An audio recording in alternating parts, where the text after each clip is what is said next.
At the center of the Pacific Ocean, molten rock spews out from the bowels of the earth.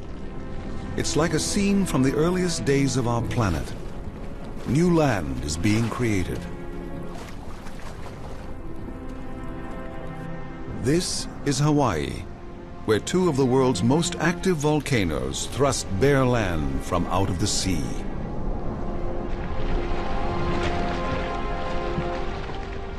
These islands are the children of the volcano goddess Pele, islands born of fire. The Hawaii we see today is the product of 70 million years of volcanic activity. More than 2,000 miles from the nearest continent, it's one of the most isolated places on Earth.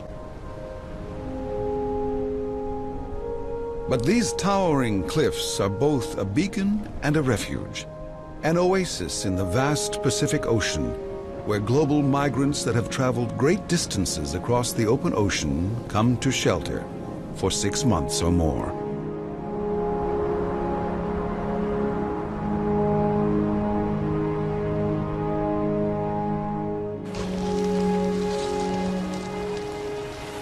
The lava flows are shrouded by a fog of hydrochloric and sulfuric acid droplets.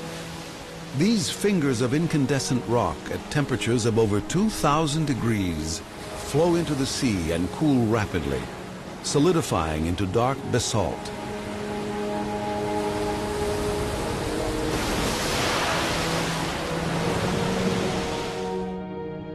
It's a haven for giants.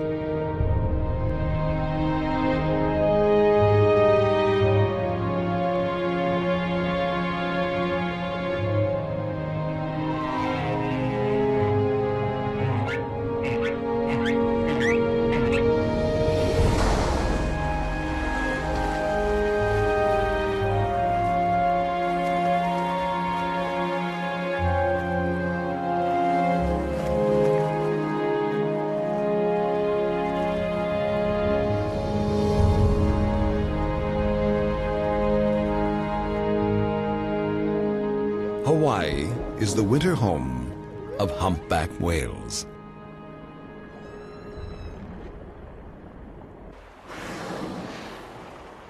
Three to 5,000 humpbacks visit these islands at one time or another.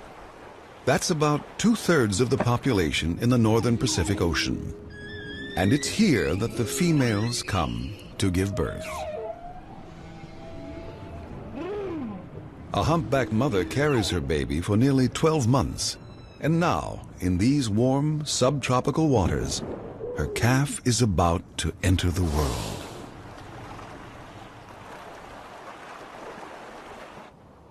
These protected bays and coves in the lee of the trade winds serve well as whale calving grounds. Up to 300 whales are born here each year.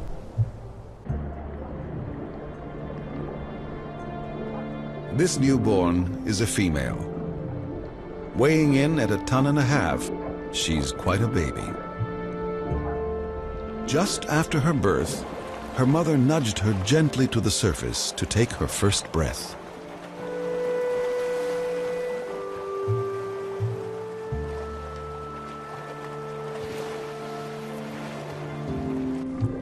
During her first hours, her mother stays beside her, for the baby must keep close to the surface and needs her support.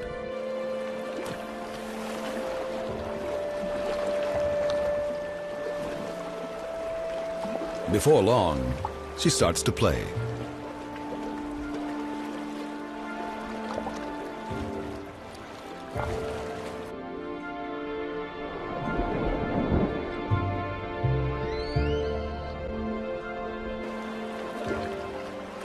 But play for this baby whale is not all fun. It's a lesson in survival, a rehearsal for life as an adult.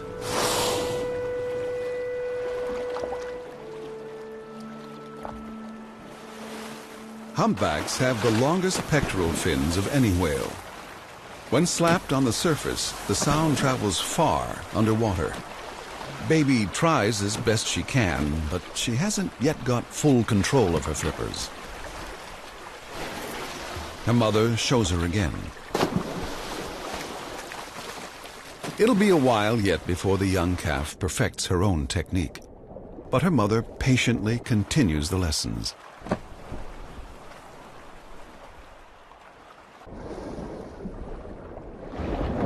The calf is about 13 feet long and growing very fast. Feeding on her mother's fat-rich milk, she'll put on about 100 pounds a day.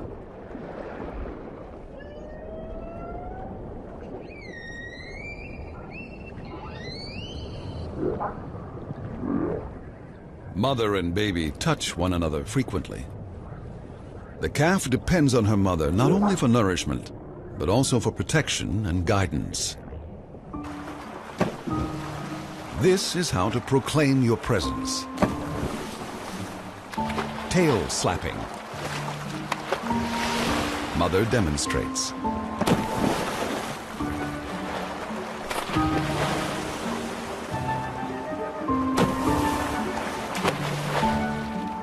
But if you really want to make a big splash, there's a better way to do it.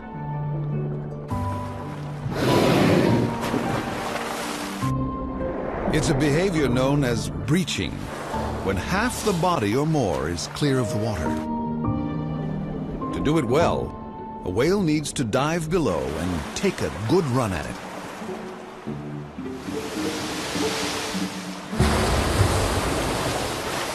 For the calf, this playful exuberance helps to develop skills that'll be important when she grows up.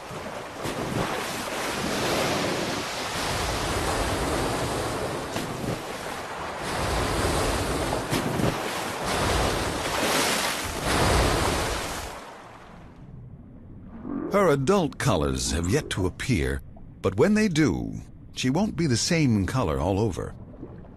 Blotches of white on her flippers and tail will give her an identity that's hers and hers alone. These features are recorded by a team from the Hawaii Whale Research Foundation.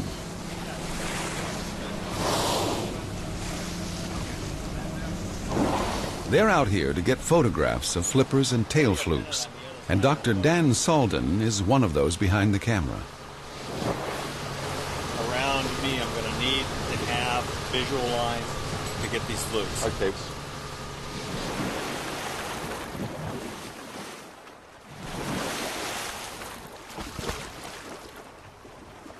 In terms of our research, the fluke identification photograph is the key.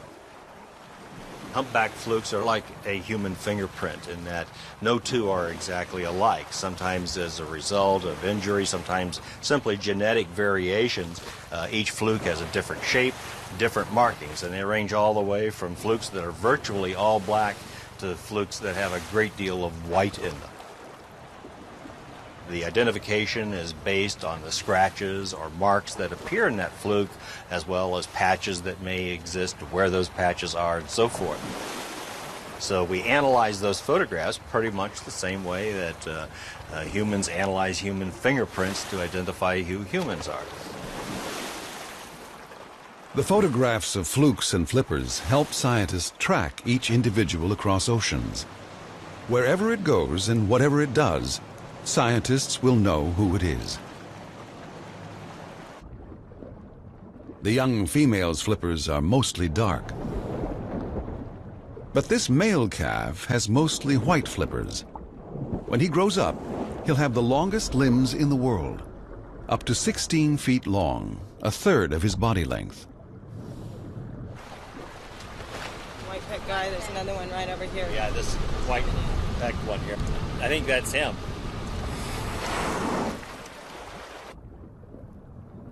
These huge flippers may seem cumbersome when the whale is moving slowly, but they enable it to make tight turns. This maneuverability gives it an advantage over other inhabitants of the sea that might do it harm. There are sharks here, many of them.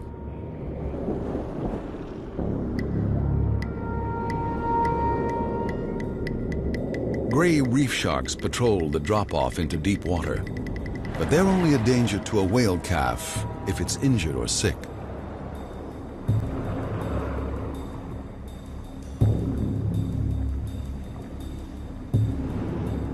sharks normally catch fish, and mainly at night, so they're not a threat.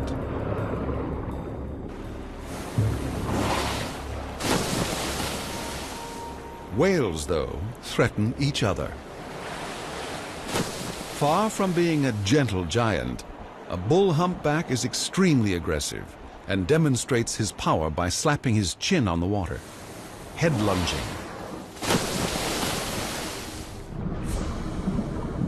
Those adult humpbacks that congregate around the Hawaiian Islands that are not giving birth have come here to mate.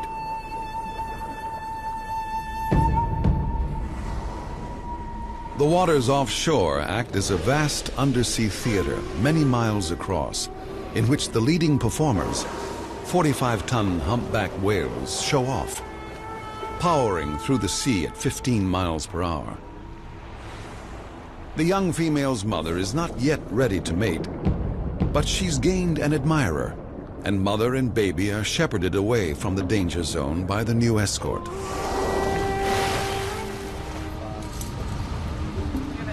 At least eight. There's 9. I see a 9th one right now. 9? Okay. Bulls arrive from all directions. There's going to be a fight. My concern is that we don't get ourselves in the wrong spot. If we're in the wrong spot, we could end up getting hit. Another female is the center of attention.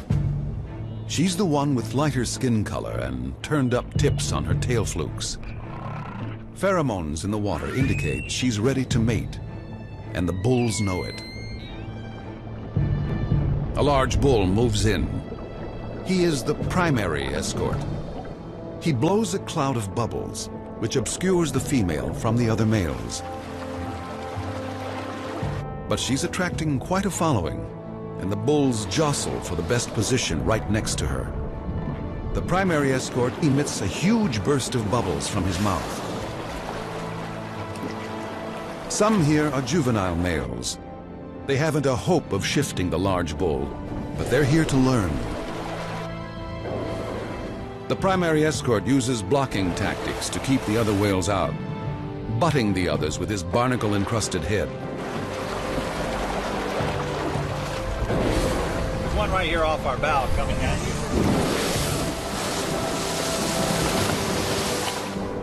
The watching scientists are thrown suddenly into the thick of it.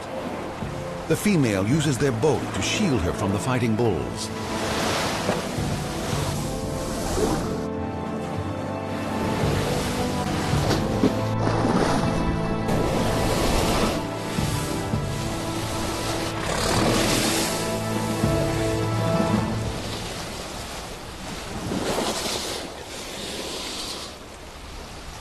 Eventually, the fighting stops.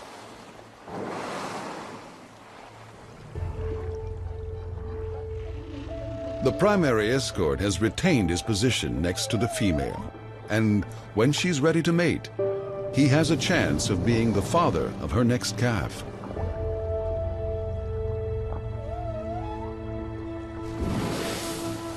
The other males separate into smaller groups and drift away.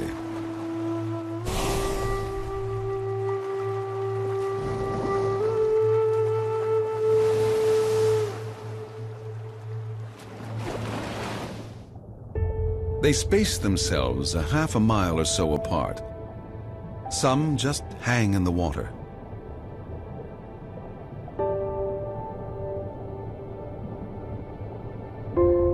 They seem to be resting, not at the surface, but 30 feet down.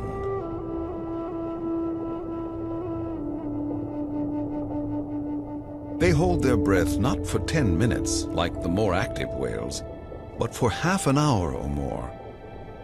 Their behavior, or lack of it, has prompted scientists to call them breath holders.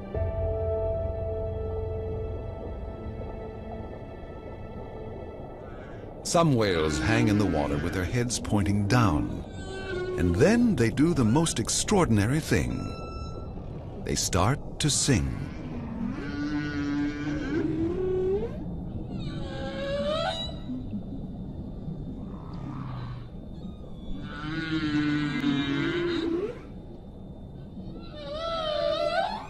The songs, like birdsong, have repeated patterns, and they go on for 15 minutes or more.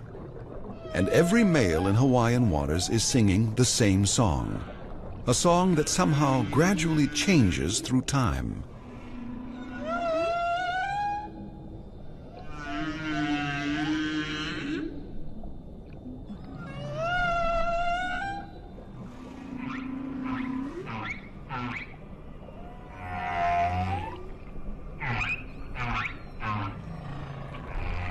Some singers attract a listener. Scientists call him a joiner, but it's not clear why he's there. Maybe he's a young male, just hanging around, listening and learning. The maestro and his pupil.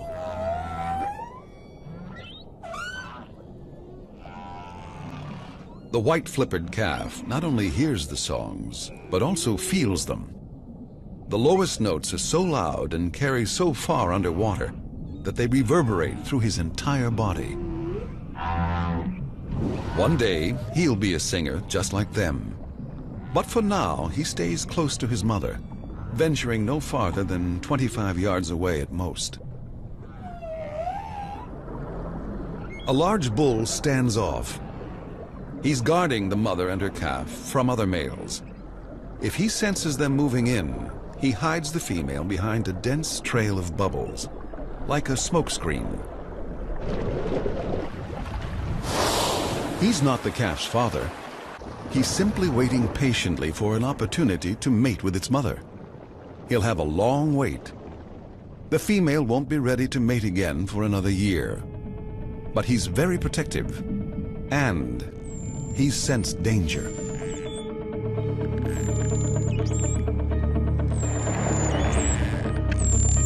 They're false killer whales, one of the ocean's top predators, and they're out hunting. They're chasing mahi-mahi, or dolphin fish.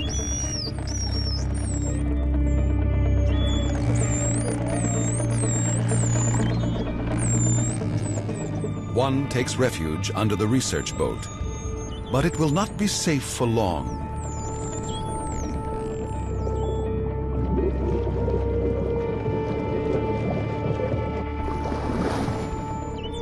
The false killers sweep the area with pulses of high-pitched echolocation sounds. With these, they track the fish's every move.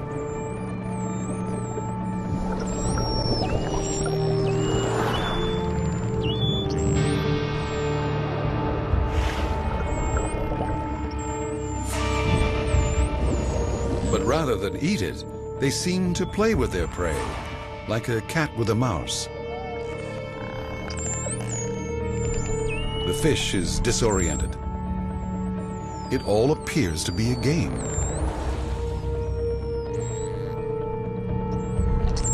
And maybe it is a game, but one with a more serious purpose.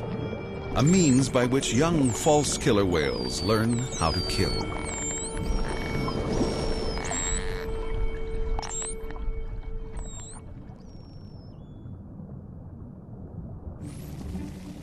A group of smaller cousins have dropped by. Spinner dolphins. They're the most energetic species of dolphin, and they've found something bigger to play with. It's the young female humpback calf. Spinner dolphins rest in bays close to shore by day, and come the evening, they gather together to go hunting in the open ocean. That's when they spin in the air. It's a roll call, a way of saying, "I'm ready. Now it's time to go." Their habit of riding the bow waves of boats probably started by riding the bow waves of whales, and here they are doing just that. A free ride. But they'll soon be on their way for a night's fishing. A manta ray is fishing for plankton. Also the staple diet of a drifting salp, a living tube of tiny creatures that live and feed together. But the food here is not concentrated enough to satisfy a humpback whale. While they're in these subtropical waters, the whales rarely ever feed. So while the calf is gaining weight, her mother is losing it. She hasn't fed for over 4 months. The food that whales like, in the quantities they need, is gathering 2,500 miles away. It's time for the whales to leave Hawaii. The calf and her mother are at the tail end of a long procession of humpback whales, and they're all heading north. Their departure doesn't go unnoticed. Since people first arrived, the whales have been an important part of Hawaiian folklore. The whale's blow is ha, the breath of life, and the whale itself is kohola, a creation of Kanaloa, one of the 4 great gods of Hawaii and deity of the oceans.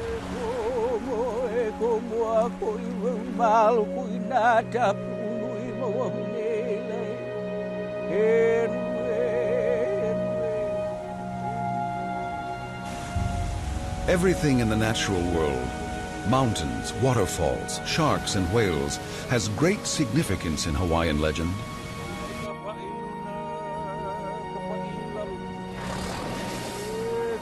And when the whales depart, they're following the natural rhythm of the seasons, inspiring a sense of renewal.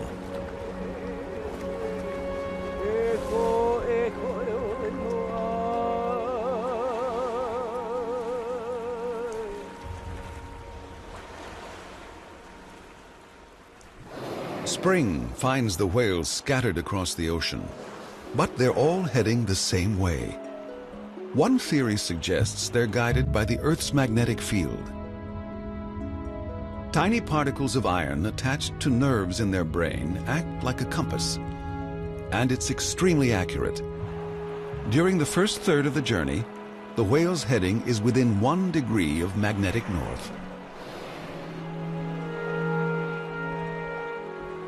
So the humpbacks follow their mental map of the northern Pacific Ocean, and it leads them directly to their traditional feeding grounds. The calf gets a little help along the way. She's pulled along in her mother's slipstream. Swimming at a speed of 2 to 3 miles per hour, their non-stop journey may take up to 1.5 months. They're going to Alaska for the summer.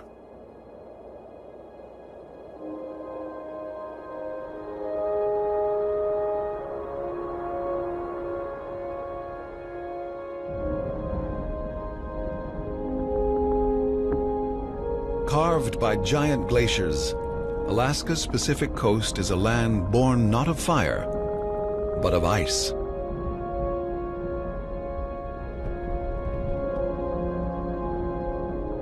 At the climax of the last ice age, 20,000 years ago, the ice here was part of a gigantic sheet that stretched across North America.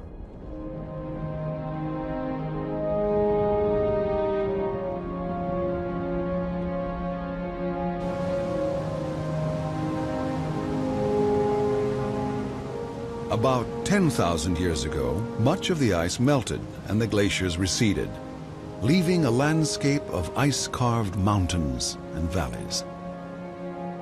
On the coast, it left deep, steep-sided fjords and a labyrinth of bays, islands, and inlets.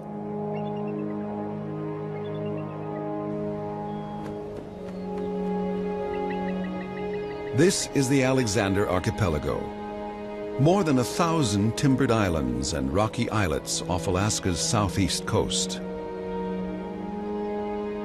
Today, the region is a sheltered resting place and fully stocked food store for about 300 to 400 humpback whales, many from Hawaii.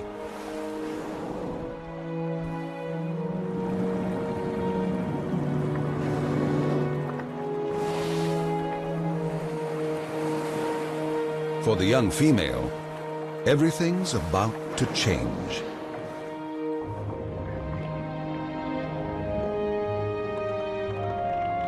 Born into warm, clear waters and a world of competition, she has now entered cold, rich seas where whales work together to make the most of the bounty. The young white-flippered male has also made the journey.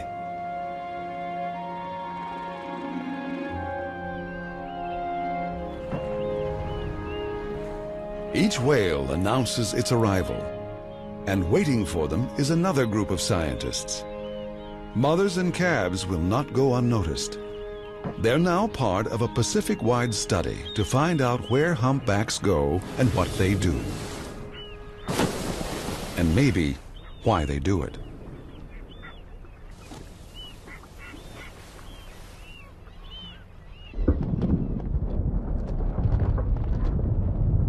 Inland, the surviving glaciers scrape over the underlying rock, grinding it into fine sediment containing vital nutrients that are carried right down to the sea. It's part of a natural cycle that eventually produces a superabundance of whale food. The glaciers are one reason the whales come here and not someplace else. Huge blocks break free from the ice cliffs, generating waves up to 10 feet high.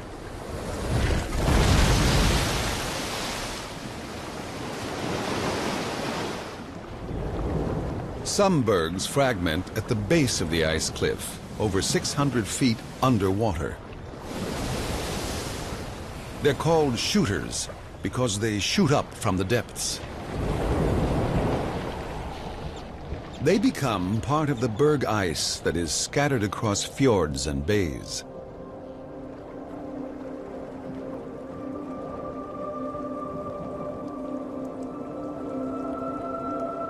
Their ice crystals have been imprisoned under millions of tons of ice for thousands of years. They're so compressed, they refract light in such a way that the ice appears a bright sapphire blue. The melting bergs join the convoy of ice sculptures drifting south. They're trapped in the Alaska coastal current that will take them to oblivion. But before it disappears, the berg ice provides a resting place for harbor seals. They haul out on the ice to drop their pups and to molt, safe from predators such as killer whales. They're part of a food web that, because of special conditions here, is unusually rich in marine life. Fresh water from the melting ice brings with it silt rich in nitrates and phosphates. Strong currents and highly oxygenated upwellings stir up the bottom sediments, fueling blooms of plankton that sustain small fish and shrimp-like krill, food for humpback whales.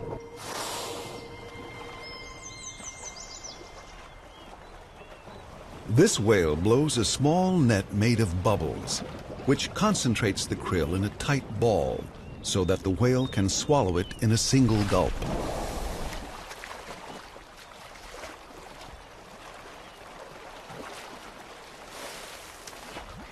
The krill is so thick, a humpback might swallow 2,000 pounds of it in a single day.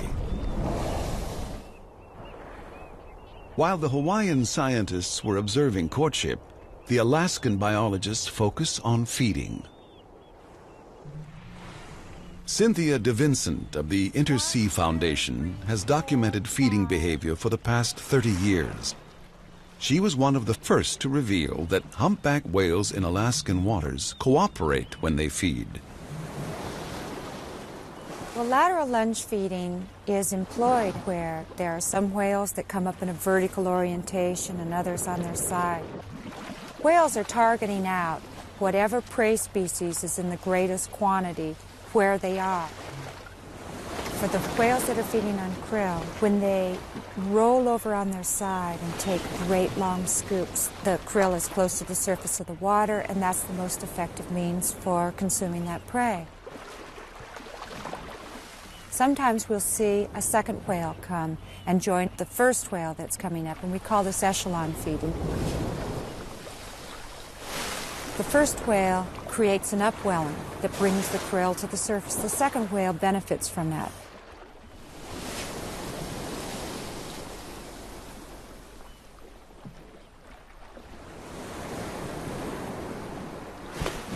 The young whales don't take part in this, for they're still taking mother's milk. They remain some distance away so they don't interfere with the fishing. This female is behaving in an unusual way. She looks to be spy hopping, the way humpbacks look around at the surface. But Cynthia de Vincent believes that this performance is actually a unique way of feeding. She rises vertically out of the water with a mouthful of krill, perhaps using gravity to assist with swallowing. Then she sinks back down and takes another mouthful.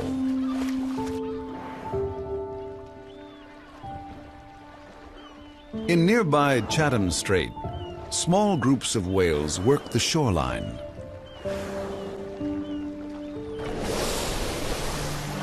Large migrating shoals of herring congregate here after spawning, and the whales round them up and catch them.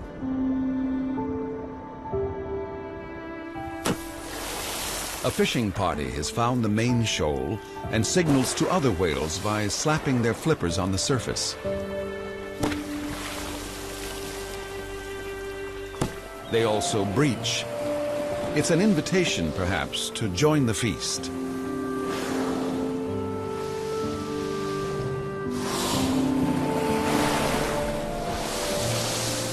Whales in the distance appear to respond.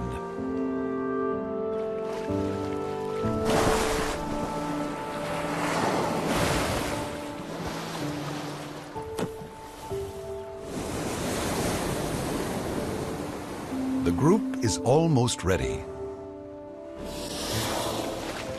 The mother and calf are late arrivals.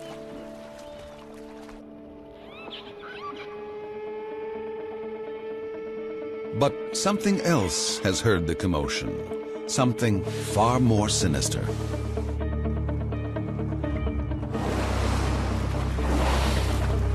They're orcas, true killer whales.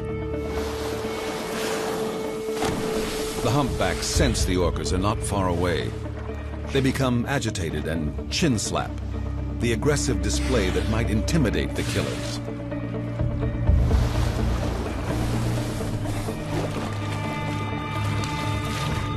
Orcas have been known to attack and kill vulnerable whale calves.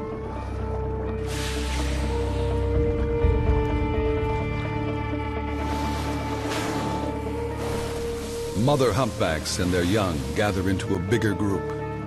There's safety in numbers.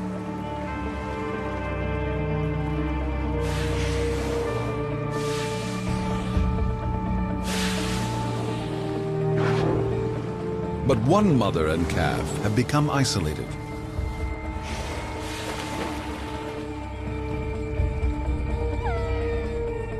It's the young male with the white flippers.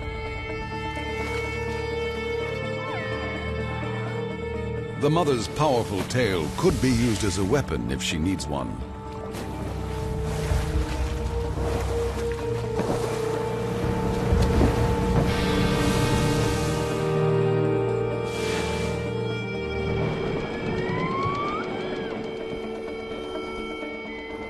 But the attack never comes. The killer whales head in toward the coast. They're chasing salmon. The humpback calves are safe. With the danger past, the humpbacks go on their way.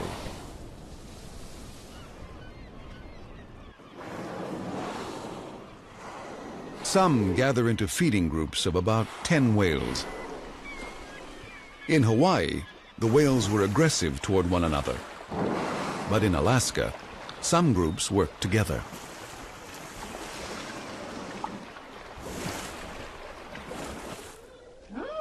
Calves separate from their mothers for a short while. They could get in the way. The young female goes to play in the kelp beds not far away.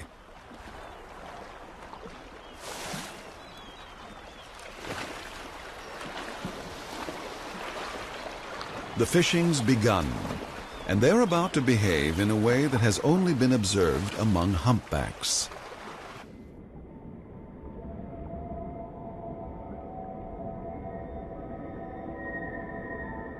They form into teams, and each whale has its own place and role within a team.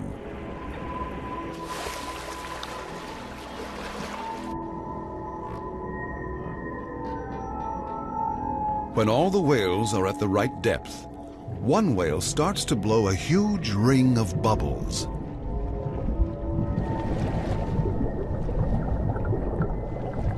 The reflections and noise from the rising bubbles scare the fish. They're trapped inside a slowly rising wall, a bubble net. Another whale emits a very loud, high-pitched feeding call, and the shoal of herring is driven into a tight ball and pushed toward the surface.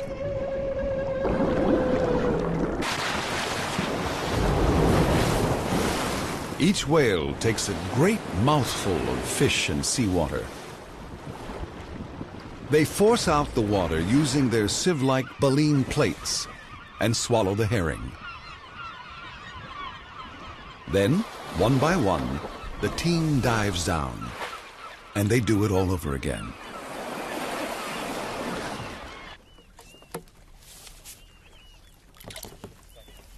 When bubble netting, the whales are extremely vocal, and doctors Fred Sharp and Sean Hanser of the Alaska Whale Foundation have been analyzing the sounds and working out who is making them and why. To learn more about the cooperative feeding, we're interested in the aspect of the behavior that has to do with the communication. And we think the communication can shed a lot of light on the feeding process. For instance, during social foraging, we believe that the animals give off this feeding call. It's a very long, loud, powerful sound. It is probably serving to manipulate the prey and aggregate them.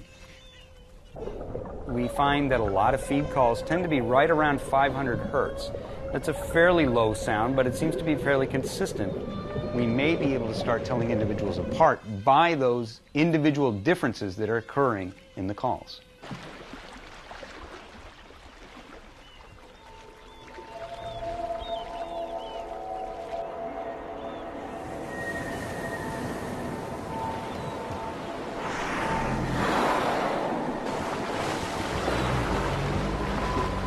Time and time again, the group dives and resurfaces.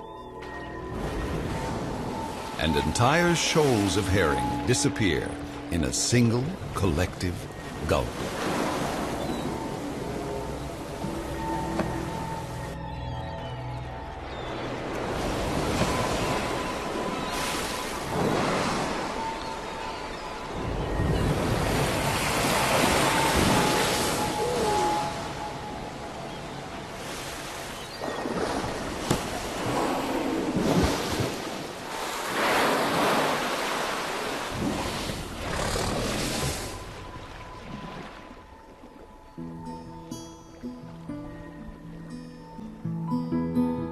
Finally, the feeding stops for a while.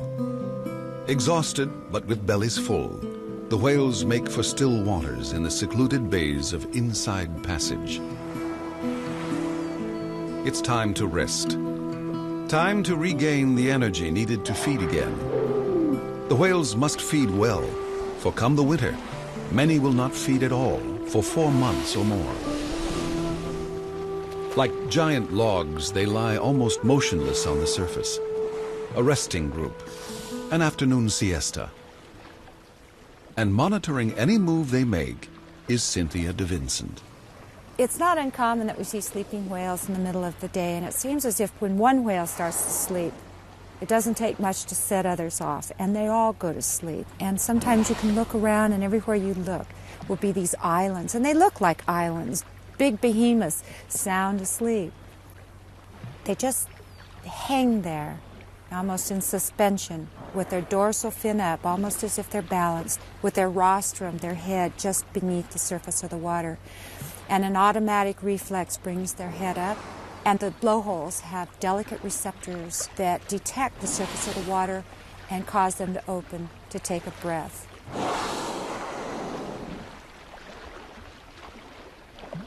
Mother and calf rest just below the surface.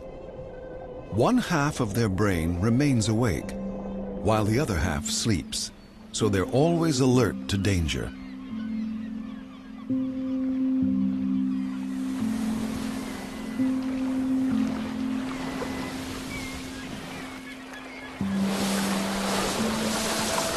The humpbacks gorge on herring and krill throughout the summer, until the season starts to change.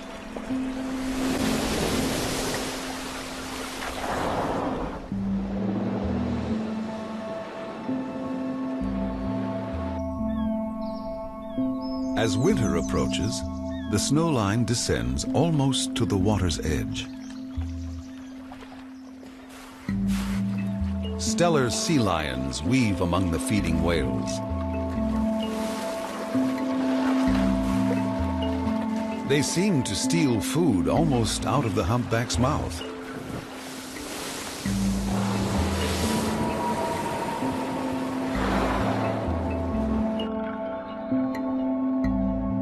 The young female hangs back from the feeding groups.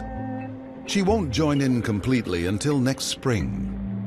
Nevertheless, she takes an occasional mouthful of krill while she's being weaned off her mother's milk.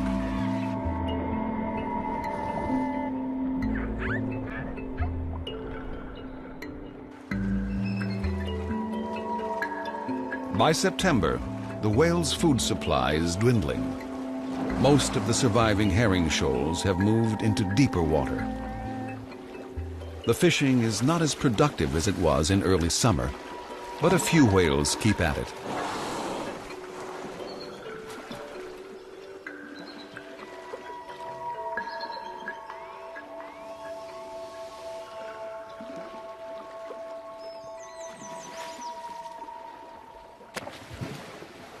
The calf plays for the last time in the chilly Alaskan waters.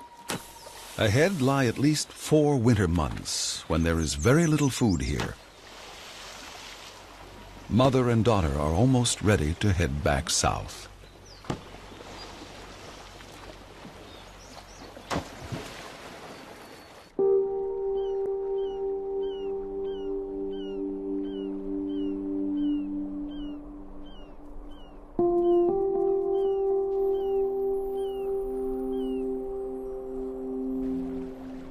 As winter takes a firm grip on southeast Alaska, Dan Salden arrives from subtropical Hawaii. He's here to compare notes and photographs of flukes and flippers with Sean Hanser of the Alaska team. He's finding that not all Alaska whales go back to Hawaii.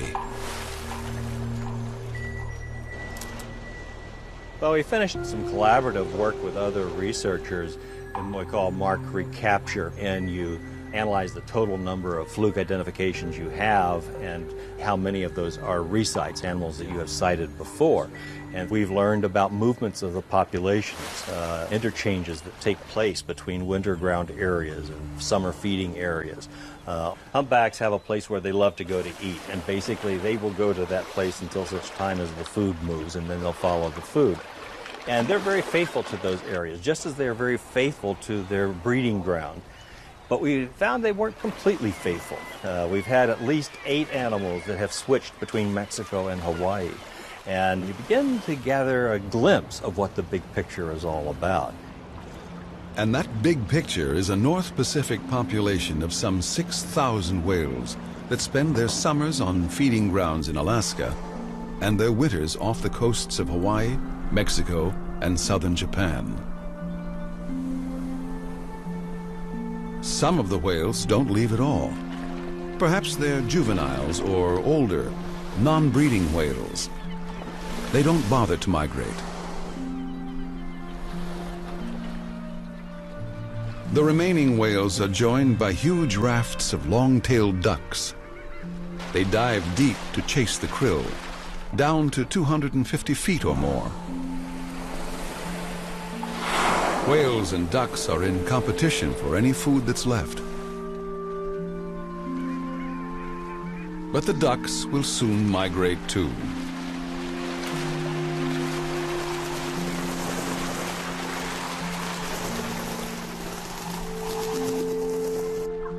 With most of the whales gone, the summer research comes to an end.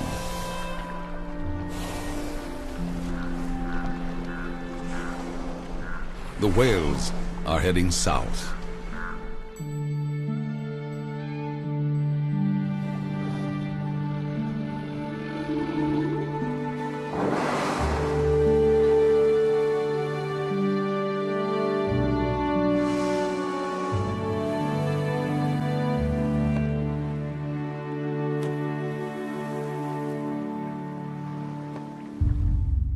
It's November when the first whales return to Hawaii.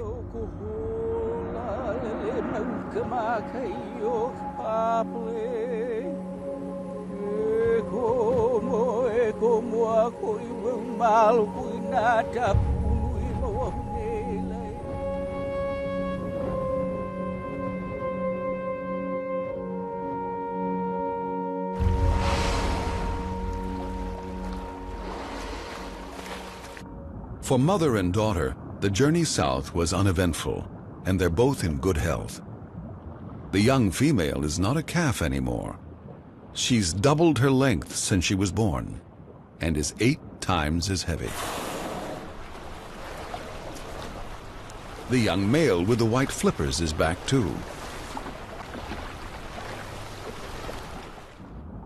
He's been abandoned by his mother and is seeking the company of other whales.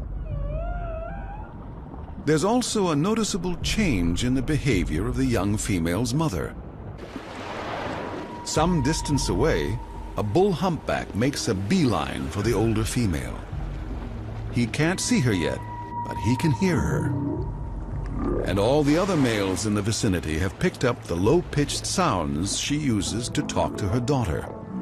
As they get closer, they know that now she is ready to mate. The fighting started almost the moment she arrived.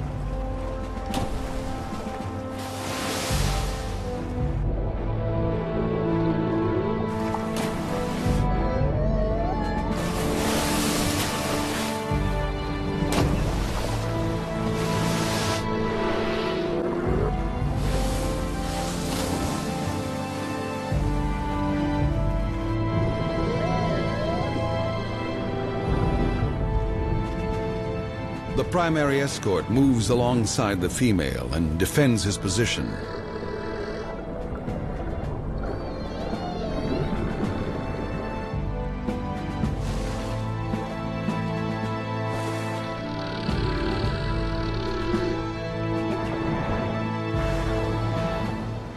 The fight ends as suddenly as it began. The large bull dominated the opposition and won the contest. But the yearling is left behind. Her mother and the large bull are some distance away, and they don't turn back. The youngster waits, but the 2 whales do not return. She's utterly alone. She calls, but there's no answer. Her mother has gone. Now she must fend for herself and put to good use all that she's learned during the past year.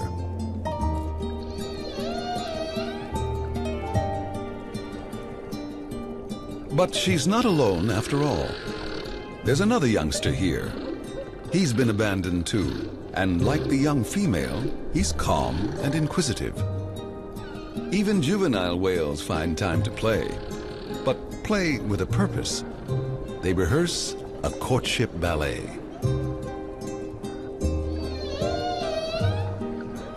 All around them are the other whales, singers and non-singers, escorts, hangers-on, mothers about to give birth, and yearlings like the young female herself.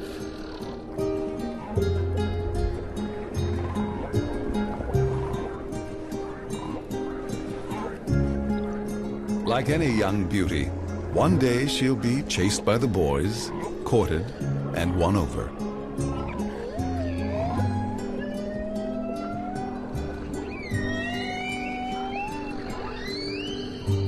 Then she too will become a mother with a calf to teach. Together, they will embark on a journey from Hawaii to Southeast Alaska, from competition to cooperation, a passage from fire to ice and back again.